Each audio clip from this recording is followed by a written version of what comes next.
Doctor Anil Sukhdev राय बोंडे।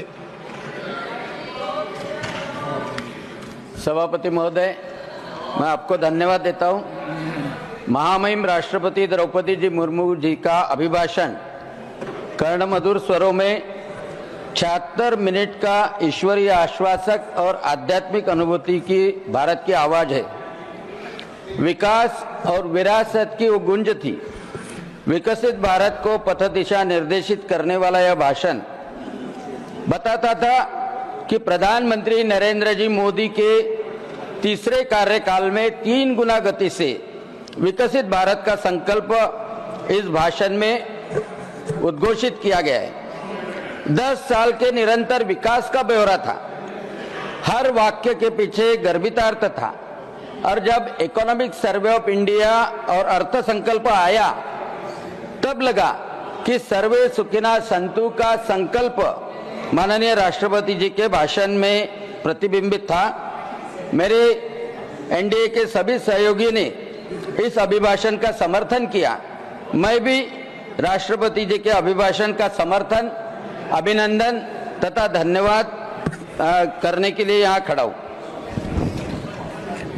सभापति महोदय, राष्ट्रपति जी ने 27 के पेज पे 31 बिंदु में कहा है कि और हमारा एक ही संकल्प है, एक ही लक्ष्य है, विकसित भारत।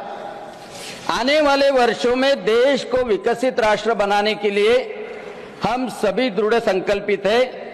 इस संकल्प में देश के शहीदों की प्रेरणा है, पूज्य बापू के मानवीय आदर्श है और सरदार पटेल जैसी मां भारती के संतानों द्वारा हमें दिलाई गई एकता की शपथ है। सभापति महोदय, मुझे आश्चर्य हुआ, एक ज्येष्ठ सदस्य उन्होंने बोला कि बापूजी का इस अभिभाषण में उल्लेख ही नहीं है। बापूजी का उल्लेख है, पूज्य बापूजी का उल्लेख है। मोहनदास करमचंद गांधी जिनको बापूजी बोलते हैं उनका उल्लेख है, लेकिन बाकी दूसरे डमी गांधियों का बिल्कुल उल्लेख नहीं है, बिल्कुल नहीं है। अध्यक्ष महोदय, सभापति महोदय, यह अभिभाषण, इसके ऊपर कुछ सुझाव दिए जा सकते, लेकिन इस अभिभाषण के माध्यम से किसी का अपमान करने का लाइसेंस नहीं मिला है। दुर्दैव की बात है कि सीनियर एक वरिष्ठ सदस्य, उनका मैं आदर करता हूं क्योंकि उम्र ज्यादा है, उनका आदर करता हूं, और लेकिन उससे भी ज्यादा आदर मैं भारत रत्न बाबा साहेब आंबेडकर जी का आदर करता हूं, क्योंकि भारत रत्न डॉक्टर बाबा साहेब आंबेडकर जी का विचारों का अध्यासन हमारे मुख्यमंत्री देवेंद्र जी फडणवीस इन्होंने अमरावती विश्वविद्यालय में किया है। भारत रत्न बाबा साहेब आंबेडकर के पंचतीर्थ माननीय प्रधानमंत्री नरेंद्र जी मोदी इनके कार्यकाल में हुए। उसमें से महाराष्ट्र में बौद्ध समाज में जब धम्म परिवर्तन किया गया था, प्रवर्तन किया गया था, वह नागपुर में है। चैत्य भूमि मुंबई में है। लेकिन यहाँ नैरेटिव फैलाने के लिए जो कहा गया वो मुझे बड़ा पेनफुल था, दर्दनाक था, क्योंकि इसमें जो कहा गया कि हिंदू कोड बिल को श्यामा प्रसाद जी मुखर्जी इन्होंने विरोध किया। हाँ, श्यामा प्रसाद जी मुखर्जी इन्होंने बोला था कि हिंदू कोड बिल के साथ में यूनिफॉर्म कोड बिल लाइए, यानी सिर्फ हिंदू ही नहीं, मुस्लिमों की भी जो फीमेल्स है, औरतें हैं, उनको भी वो हक मिलना चाहिए। और श्यामा प्रसाद मुखर्जी का वो सपना प्रधानमंत्री नरेंद्र जी मोदी भी यूनिफॉर्म सिविल कोड के माध्यम से डेफिनेटली पूरा होगा, ऐसी बिल्कुल आशा है। बाकी के राज्य कर भी रहे।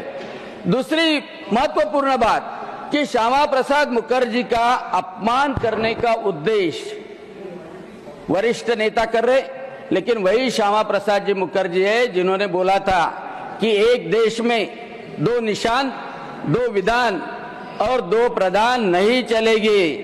और आज 370 कलम खत्म करने के बाद में ये अनुभूति हमें भी हो रही है कि वो बड़ा काम श्यामा प्रसाद मुखर्जी जी का प्रधानमंत्री नरेंद्र जी मोदी इन्होंने किया है।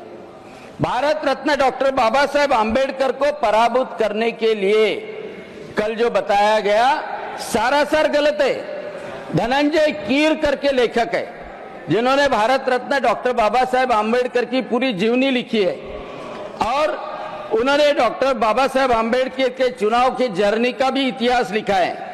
डॉक्टर बाबा साहेब आम्बेडकर ने चुनाव के बाद में इलेक्शन कमीशन को इन्वेस्टिगेशन करने लगाया था। क्यों, क्या रीजन था? 78,000 वोट्स वहां पे बैलेट पे रहते थे। 78,000 वोट्स प्रधानमंत्री जवाहरलाल नेहरू रहते वक्त उस कांग्रेस के सरकार के इलेक्शन कमीशन ने अवैध घोषित किए थे। कितने वोट्स? 78,000 वोट्स, 78,000। और वहां पे 2 बार प्रधानमंत्री पंडित जवाहरलाल नेहरू वहां प्रचार के लिए गए थे और सोशलिस्ट लीडर जयप्रकाश जी नारायण इन्होंने भी इस इलेक्शन के बारे में संशय व्यक्त किया गया था। आपको बताता हूं कि अमेरिकन ऑथर गेल ऑमरेड अंबेडकर थॉट्स में लिखते हैं कि लोकशाही में स्वतंत्रता के बाद में इलेक्शन में हुई धांधली के पहले बली भारत रत्न डॉक्टर बाबा साहेब आम्बेडकर बने थे।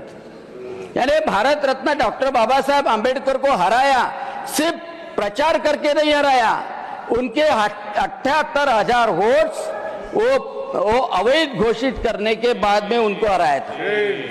एक बार हराने के बाद में डॉक्टर बाबा साहब आम्बेडकर की तबीयत खराब हो गई, उनको डायबिटीज शुरू हो गया। लेकिन भारत रत्न डॉक्टर बाबा साहब आम्बेडकर ने दलितों के लिए, पिछड़ों के लिए अपनी राजकीय प्रवास शुरू रखा और 1954 में जब बाई इलेक्शन लगा भंडारा में, फिर वहां पे लड़े और फिर वहां पे लड़ने के बाद में यही कांग्रेस है कि कांग्रेस के प्रधानमंत्री फिर गए और वहां पे उनको हराया। आपको बताना चाहता हूं कि राष्ट्रीय स्वयंसेवक संघ के दत्तोपंत ठेंगड़ी जी इन्होंने खुलकर प्रचार भंडारा में भारत रत्न बाबा साहेब आम्बेडकर जी का किया था और 1954 में पराभूत होने के बाद में सच में वो सदमा भारत रत्न बाबा साहेब आम्बेडकर को बहुत लगा और वो सदमा लगने के बाद में 1956 में दुर्दैव से भारत रत्न बाबा साहेब आम्बेडकर हमारे यहाँ से चले गए, इस दुनिया से चले गए। यानी भारत रत्न बाबा साहेब आम्बेडकर के मृत्यु के लिए भी ये 2 पराभव जो कांग्रेस ने जानबूझ के किए थे वही पूरी तरह से जिम्मेदार थे। अब हर बार जब भारत रत्न बाबा साहेब आम्बेडकर का नाम लिया जाता है तब कोई भी महाराष्ट्र का आम्बेडकरी अनुयायी उसको मालूम है कि कांग्रेस ही भारत रत्न बाबा साहेब आम्बेडकर के मृत्यु के लिए, पराभव के लिए, अपमानित करने के लिए जिम्मेदार है। बिल्कुल ये सही बात है, जो महाराष्ट्र में बोला जाता था वही आपको मैं बताता हूं। सभापति महोदय, बड़ी गलती सीनियर लोग भी करते हैं। उन्होंने गोपाल दास जी नीरज का उल्लेख किया। गोपाल दास जी नीरज का उल्लेख किया। नीरज जी की कविता है, जो लूट ले कहार दुल्हन की पालकी। अब यही हालत है हिंदुस्तान की। क्या कब लिखा था? गोपाल दास नीरज जी ने लिखा था जब कांग्रेस की सरकार पूरे सत्ताधारी लूटने में लगे थे, जब जी स्कैम हो रहा था, 2G हो रहा था, कोयला हो रहा था, जमीन का हो रहा था, जल का हो रहा था, सभी स्कैम हो रहे थे, तब गोपाल दास नीरज इन्होंने लिखा था। गोपाल दास नीरज वही है कवि जो 2014 में प्रधानमंत्री नरेंद्र जी मोदी पहली बार प्रधान सेवक प्रधानमंत्री आरूढ़ होने के बाद में जब बहुत सारे लिबरल लोग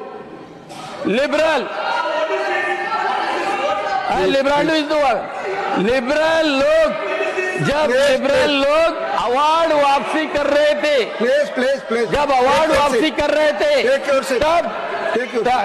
तब पद्मश्री पद्मभूषण गोपाल दास नीरज वो कह रहे थे कि जो अवार्ड रिटर्न करते हैं वो डबल स्टैंडर्ड के हैं। जिनको कांग्रेस के रूल में अवार्ड मिले हैं वो कांग्रेस की तरफ लॉयल्टी दिखाने के लिए उनके अवार्ड वापस कर रहे हैं।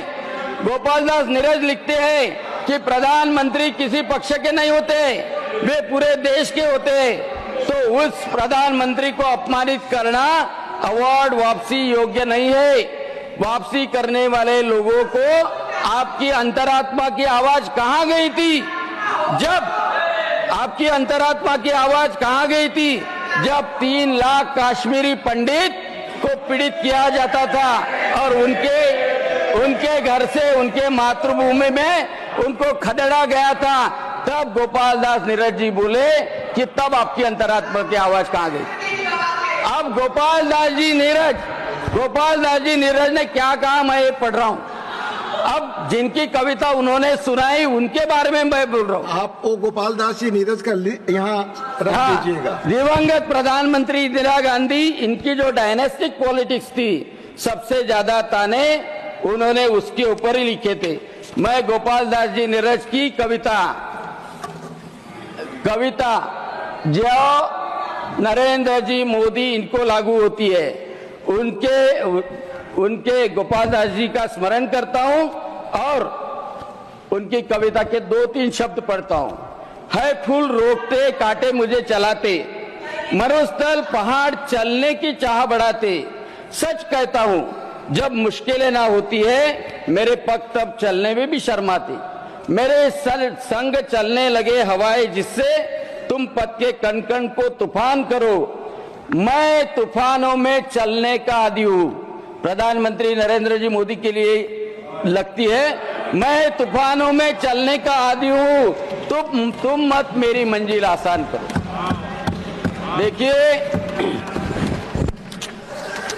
देखिए आज एक वही सीनियर नेता बार बार जो कहते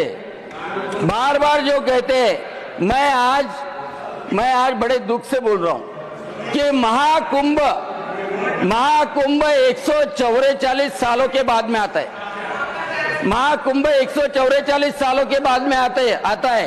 राष्ट्रपति जी ने पहले ही पैराग्राफ में महाकुंभ में जो लोगों की मृत्यु हुई उनको श्रद्धांजलि अर्पण की, पूरे भारत में श्रद्धांजलि अर्पण की। लेकिन महाकुंभ चलते रहा क्योंकि श्रद्धा है। कौन ऐसा क्यों बोलता है कि महाकुंभ में डुबकी लगाने से पेट नहीं भरता? हाँ, हमें मालूम है पेट नहीं भरता, लेकिन यही संस्कृति है, यही विरासत है जो ये समाज को बचा के रखी है। इतने बार यौनी आक्रांता आए, 150 साल तक अंग्रेजों ने राज किया, लेकिन ये समाज की संस्कृति नहीं बदली, विरासत नहीं बदली।